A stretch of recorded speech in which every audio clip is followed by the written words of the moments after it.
And we are live. Hey, mystery and thriller fans. I'm your on-air host, Sara DiVello. It is a Mystery Monday, and I am thrilled to welcome back for the fourth time Hannah Mary McKinnon, live from Canada, here to give us the inside scoop on her brand new book, The Revenge List. Hannah, welcome back to Mystery and Thriller Ravens. Tell us about this book. Thank you. Seems to be becoming a bit of a pattern, once is a fluke, twice a coincidence, or whatever the saying is. You have to excuse my voice, as you know. We were at Thriller Fest over the weekend and it was very loud. So I shall do my best not to sound like I've, smoked 50 packets of cigarettes today or something, which I have not. That's your sexy, throaty voice. No, is that what it is? Yeah. Okay, all right. Go record your outgoing voicemail while you're so sensuous. Scare everybody. Okay, so The Revenge List. This is book number 7. It is thriller number 6, and it is about an anger management group therapy exercise gone terribly, terribly wrong. Frankie gets into a situation, altercation at work with a client, and her boss, who's also her dad, asks her to go to anger management. So she does, and she's tasked with writing a forgiveness list, a list of people she could work to forgive if she chose to do so, which of course she doesn't want to do because she doesn't like any of them. And she loses the list, doesn't think much of it, until one by one these people start having escalating in intensity accidents. We'll call them accidents. And Frankie is in trouble because her own name is on the list, because her past self is the one person she will never be able to forgive. So now she's in deep trouble and she's got to find out what is going on before they come for her. Dun, dun, dun. Oh my goodness. We have so much to talk about Hannah Mary McKinnon, and we are going to get into it. But first, I just want to welcome everyone. So we are going live to 7 different destinations across Facebook and YouTube. We are everywhere. So mystery and thriller loving friends, no matter where you're watching from, you're in the right place. This is the right time. It is Mystery Monday. And because Mondays can be murder, we're going to make them a little less painful for you. If you've been here before, you know the drill. And if you're new, we're so happy to have you. Here's the drill. Every Monday, I give you my handpicked featured authors, and you get to ask them anything. So ask Hannah about 7 books, 6 thrillers, this revenge list. I need to know if she has a revenge list. I mentally am making mine all the time. So get your questions going in the comments, and we'll get right into them. Wendy, hi. She says, hi, Sara and Hannah. Hi, Wendy. Always a pleasure to see your name pop up. Sharon Bishop, welcome to the conversation. She says, hey, girls. Hey, Sharon. And very exciting news. We're going to be doing a giveaway. Surprise. Hannah Mary McKinnon keeps us on the edge of our seats, and here we're going to do it. So stay tuned for that. We're going to do that in about 10 minutes. So get ready, ladies and gentlemen and mystery and thriller fans of all kinds. Now, Hannah, let's talk about the funny story of how you thought of this book. Tell us the story. Well, I had come up with an idea for a book, which I thought was a really good idea. And I explained it to my agent. She thought it was great, and we were geeking out about this idea. So I wrote about a 2-page synopsis, I guess, and we sent it to my editor. And she said, I don't think that's going to work. I think it's too quiet. What else do you have? And I thought, I didn't have anything else because I thought you were going to love it. So, okay, give me 5 minutes. I came up with another idea and then a third one. And each of them, she said, I think it's just too quiet. And I remember sitting in the back garden thinking, too quiet, getting anxious, getting angry with myself for not coming up with something that was deemed strong enough, and frustrated because my deadline was fast approaching. And I remember thinking, too quiet. I'm going to give you too quiet. What's not quiet? An angry woman is not quiet. So I'm going to write about that. Oh, wait a minute, where is she? And then I started picturing somebody in anger management and what that might look like. And then the idea spun from there. So it was a bit combination of getting frustrated with myself and a touch of panic that gave birth to this character, Frankie. So I'm really grateful to my agent for supporting me through that, and to my editor as well, for pushing me further, basically. So is this editor at the top of the list, Hannah? No, absolutely not. No, because I love Frankie and I love the story. And if she hadn't pushed me, then none of that would have happened. So no, I adore her. Is her name the name of the same victim, the first victim? No, no. Because I think that would send a good message to her Oh as to, no, as to how no, Hannah Mary McKinnon rolls. no. It's a collaboration. So no, definitely not. Well, Hannah, this book has earned so much incredible praise, and I have to share some of it because, oh my God, it's like a who's who list of everybody who's anybody in the thriller world. So let's kick off with this one. I'm going to pop it up so you can all read it together. Hey, Riley Sager. He says the Revenge List checks all the boxes of what a thriller should be. Brilliant premise, check. Melting tension, check. Jaw-dropping twist, double check. I couldn't put it down. He is the New York Times bestselling author of The House Across the Lake. Congratulations on that. Now, clearly, Riley Sager knows a thing or two about a brilliant premise, mounting tension, and a jaw-dropping twist. So, Hannah Mary McKinnon, how do you wow Riley freaking Sager? Well, Asking for a friend, and the friend's name is Shmera. well, I think the premise surprised people a little bit because there aren't.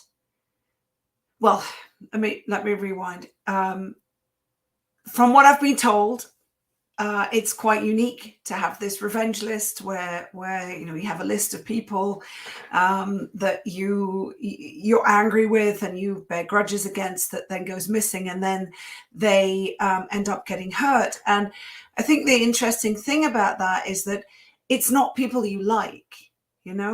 So if you have a list of people you love and then stuff starts happening to them, you're going to do everything you can to stop it from happening, of course. But the twist already at the beginning is that these are people that Frankie does not care for. So should you care if this happened to you? Should you care? Because you don't like these people. So should it bother you that they're getting hurt, that these, and do you just write it off as a coincidence, or do you just frankly not care?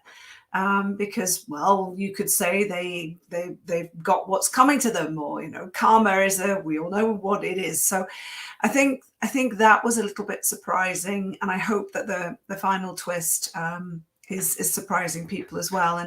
And Frankie and herself, writing a character who's angry, she's in anger management, so it shouldn't surprise people that she does fly off the handle, and she's short-tempered and she gets angry. Not for 360 pages. That would be exhausting, right? That would just be awful to write and awful to read. But she does have a temper. And angry women are not necessarily appreciated or liked or understood. They are often mislabeled as hysterical or emotional or on their period, God forbid. So I guess it's just a different take on a situation, and hopefully thrilling for readers. Ooh, well, I think you nailed it, Hannah.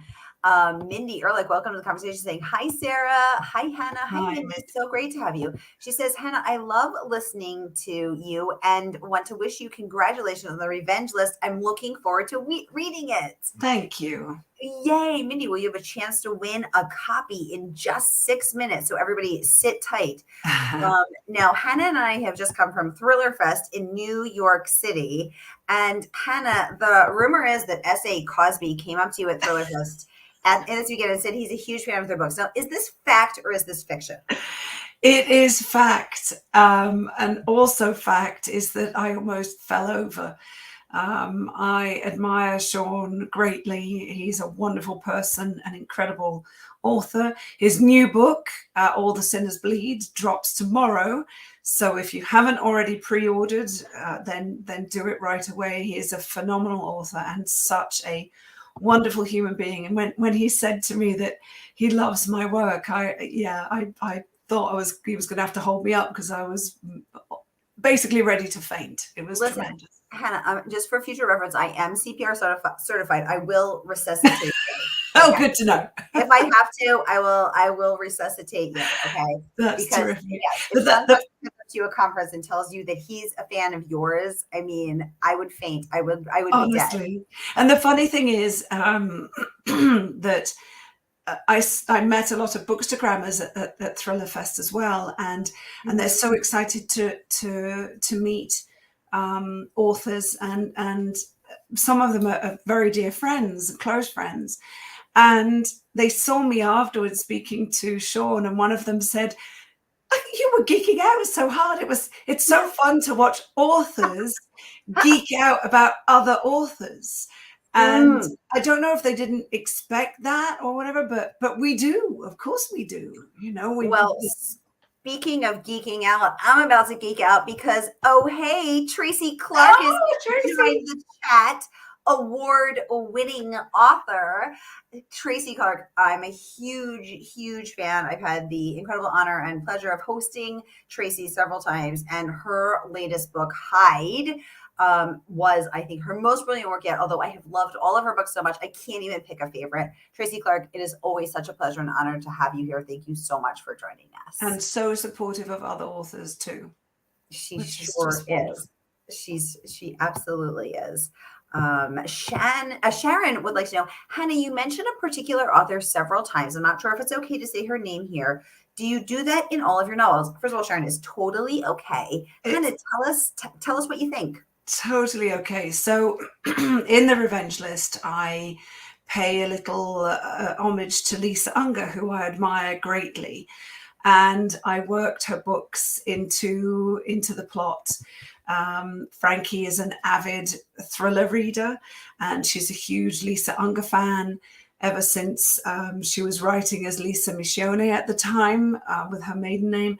So I worked that into the plot as well. And I think I mentioned, yes, I do. It's in this book that I mentioned Linwood Barclay, because Frankie makes up a condition. She blurts out Huntington's disease, which is in one of Linwood's books, Find You First. And in You Will Remember Me, I mentioned Jennifer Hillier's book, Creep, that feature. So it's just nice to just drop these little things. I haven't done that in all of my novels. But it's become something. If it fits the story, then I will do it. And in particular with Frankie, who's such an avid thriller lover, it was really fun to do that. And yeah, it was fun to have Lisa's books in there. Sharon, thank you so much for noticing that Frankie is one of us, an admirer of the incredible Lisa Unger, who just gave a beautiful, moving speech at the banquet at Thriller Fest, which I'm trying to get my little meat hooks on so that I can republish it because it was just so beautiful. She's amazing, and I will be hosting her again this October. So everyone, stay tuned for the 6th time. So stay tuned. Oh, we have a mystery friend in the house saying the best.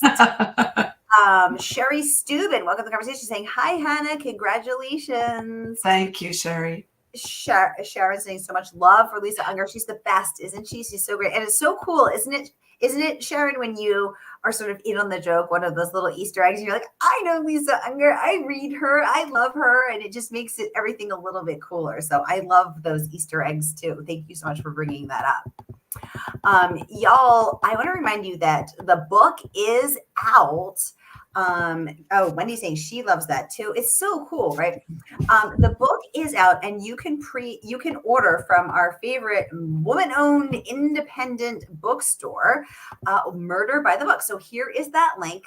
Click and order, and then let us know what you think of the Revenge List.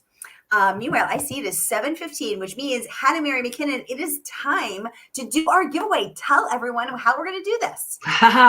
So we would like to know if you have, or if you would consider writing a revenge list.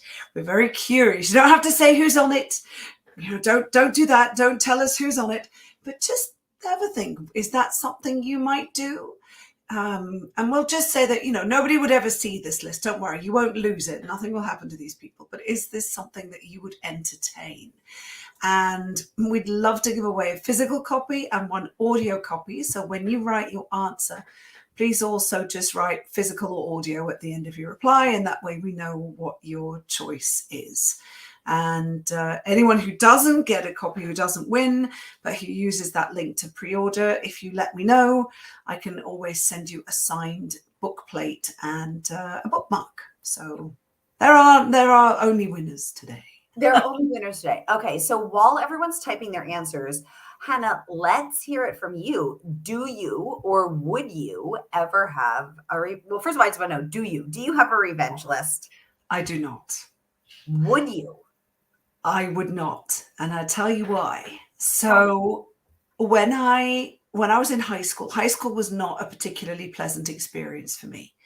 I was quite geeky, I was quite nerdy, and I didn't really fit in all that well. And so I was quite glad to leave.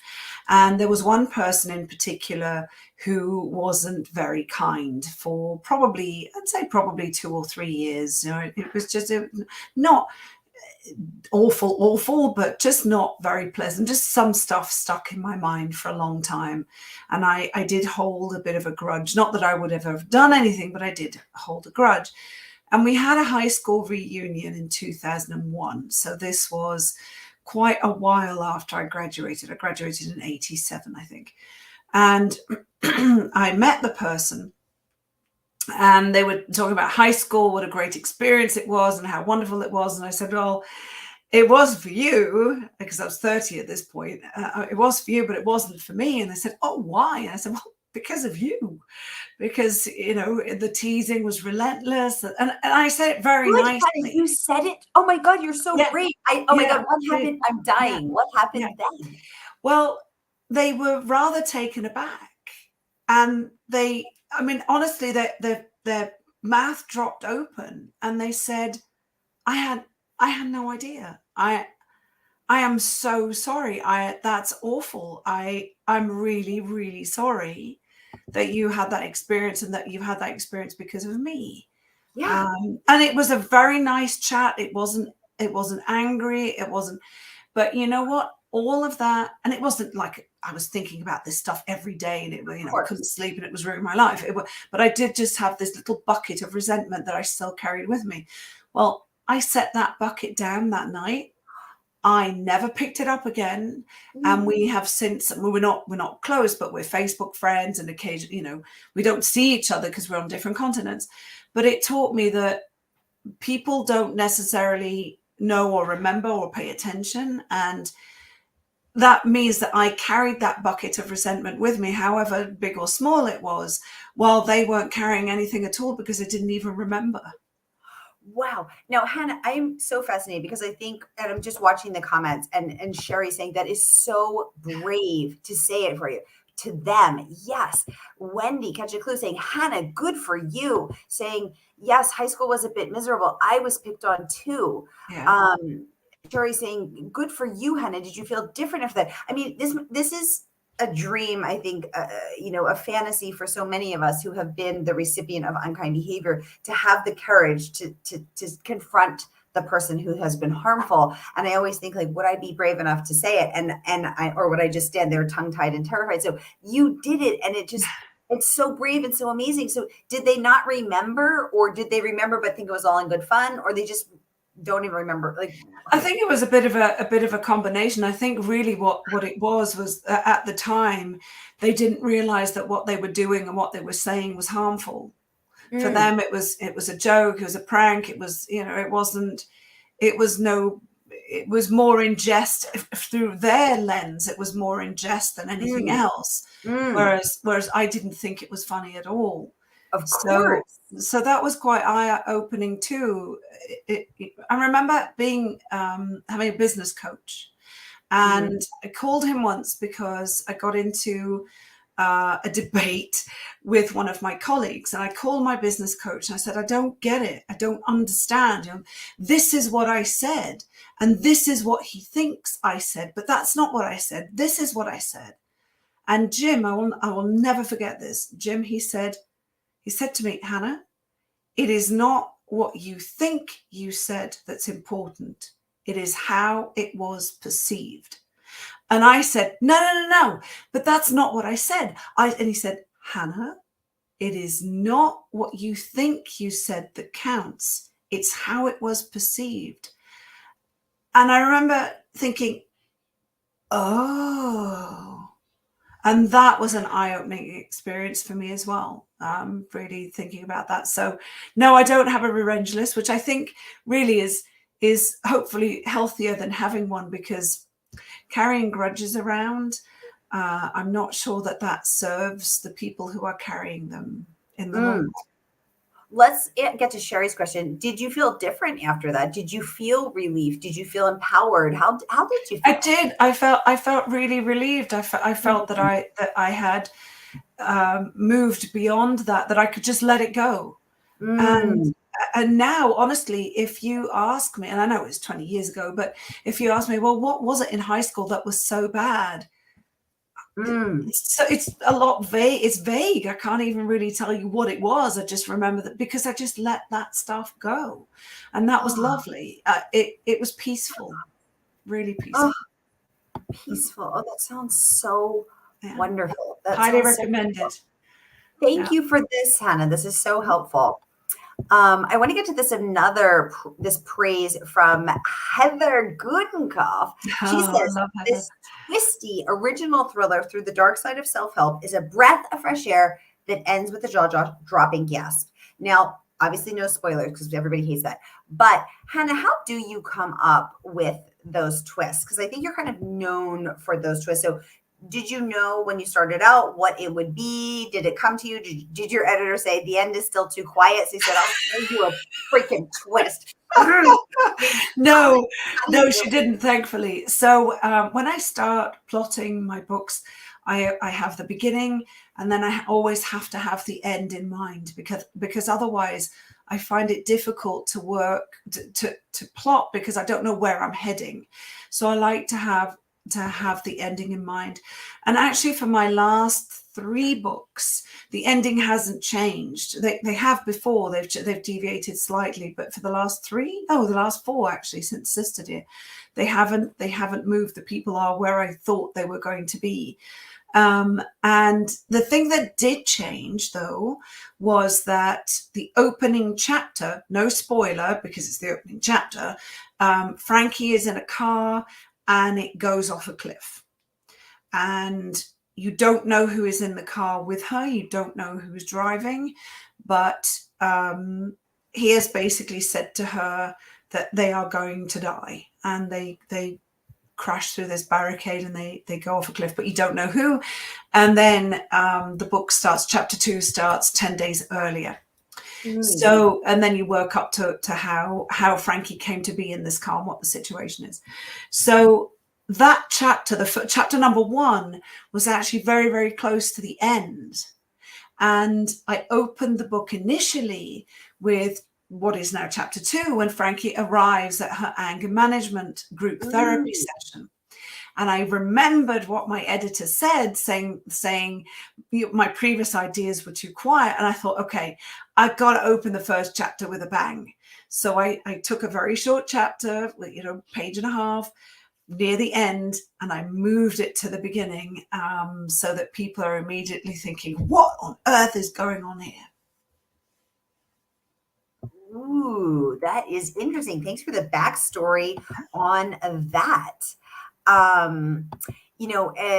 Oh my goodness, we have Carrie White Shields. Oh, hi, Carrie. At Carrie Reads Them All. She's an incredible bookstagrammer and a high school English teacher doing the good work, teaching the children. Hi, Carrie. She says, Frankie's story really resonated with me. I think anger is safe because it prevents us from dealing with the real cause, which is often hurt.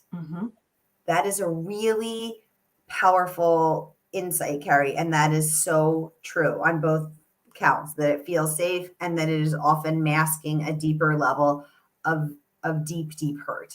Hurt and fear. I think at one point in the book, Frankie says that getting angry can sometimes be the difference between getting hurt and getting away. This is physically hurt and getting away in a particular situation. So I actually, when I was, funnily enough, as I was writing the Revenge List, I took a course about psychopathic minds, and Mm, there was a module about anger. And it was really interesting because I learned that anger is an emotion like any other, just as valid as mm, any other, although mm, we're always told to not get angry and it just, there's no off button. It doesn't work that way. It's mm. not the anger in itself that's problematic. It's what we do with it. Exactly, exactly. And Sharon bringing up a really great point saying, wow, that is amazing. However, having a revenge list doesn't mean you'd act upon it. Exactly. Writing can be really therapeutic, and Yeah. writing out who you're mad at and why you're mad and what they did, that sort of, clarifying journaling behavior is Yes. super, super helpful. So I would make a revenge list. I would never act on it, but I don't want to hold it inside. So I Yes. journal. I've been keeping journals since I was 8 years old, and I Oh, write about my day every day, and I just get it all out. So if I'm angry, if I'm sad, if I'm just having a good day, whatever it is, it all goes on the page, and then I don't have to carry it anymore. So that's right. And I would, if it serves to get rid of it, I think it's a great idea. But if it serves to be on your pin board and you're plotting people's demise, then that's perhaps not the best idea. exactly, exactly. Sherry saying she would write a revenge You list.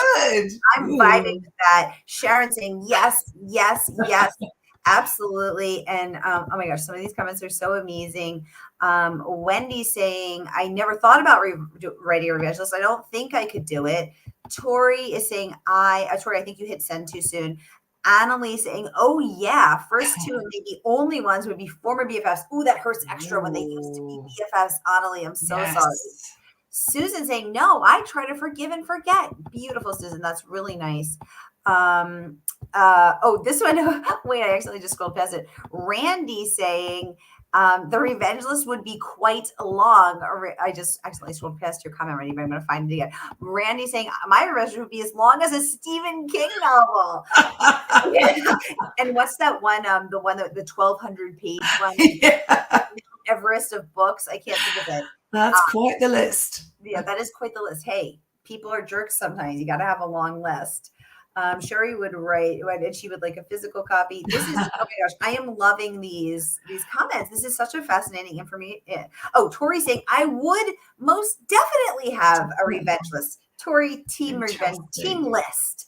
Yes, absolutely. Okay, this is so cool. Mindy saying, it would definitely be fun to write a revenge list, but I do believe in karma. That's a good point too, Mindy. Yes, we have to think about karma. She would love a physical copy if she wins. Wendy saying, I sat at my tormentor's table. Oh my God, I sat at my tormentor's table at my 5th reunion. Her mouth dropped open, but I did not talk about what she did to me. How brave of you just to sit there though, Yeah. Wendy. How brave. Because I would be like running away to sit far, far away, but then mad at myself that I wasn't brave enough That you have the opportunity and you didn't take it. Yeah. right, that I wasn't Yeah. brave enough to do it. Yeah. So Yeah. Wendy and Hannah, I commend your bravery. Mindy saying, my older self definitely says things my 20 or 30-year-old self would never. Isn't that the great thing about aging? You just get braver and you feel more comfortable in your skin. Yes. I love Exactly. it. Yeah. Oh my gosh, I am loving all of these comments, y'all. This is so fabulous. Wendy saying, no, she wouldn't do the revenge list, but she would like a paper book if she wins. Got it. Hannah, Sarah, absolutely freaking loved this book. It has all the WTF moments. Fire emoji, fire emoji, fire emoji. Oh, I'm so curious who wrote that one. I I have a feeling I might know who it is. I bet it's Tanya. Ah, Who is Tanya Cornish. She is the blonde thriller lover, and she runs the Thriller Book Lovers group, which is one of our amazing yes. exclusive streaming Yes. partners. Someone else saying, Dr. Phil says anger is reaction to fear, frustration, or hurt. I like that, and I Yeah. agree. Oh my God, this is such a fascinating conversation. Sherry saying journals are great. Mindy saying, yes, Sarah, I started a journal at the beginning of the pandemic, and it has helped so much. Isn't it so therapeutic? Oh, I love it. Carrie saying, I've kept a journal since 10th grade. Carrie, I knew I liked you. There are a lot of bird book items in there. Mean Girls reference. Oh, I'm picking up what you're putting down, girl. I'm picking up what you're putting down. Randy would like paper if he wins. Christine, hey girl, welcome. Hey. We know who you are. So good to have you. Wendy saying it was empowering when she had the courage to sit down at her tormentor's table. I can only imagine how amazing and brave that was and how empowering that was. Christine saying, I loved your book. And she says, I Thank would not take revenge on someone, but I would think about it. That's fair Christine, enough. you're one of us. Oh my God, Stephanie is okay. The mystery user revealing herself. Oh, five hidden Hi, books. Stephanie. Hi, Stephanie. Stephanie is an amazing, amazing bookstagrammer in California. She is at Fire Pit and Books. Stephanie is so. Thank you for revealing yourself. You were keeping us all on the edge of your seat. And she's saying that she's the one who said she loved your book, Hannah. So you've got a friend and a fan in Stephanie there. Thank you. All right, y'all. We are over time, so I am gonna. Hannah and I are gonna go through the comments, and we're gonna pick some winners, and we will comment. So watch the comments, and thank you so much for tuning in, Hannah. Anything you want to say before we wrap? Oh, just thank you. This has been so much fun. It was lovely to meet you in person for the first time, right? Which was so odd at Thriller Fest.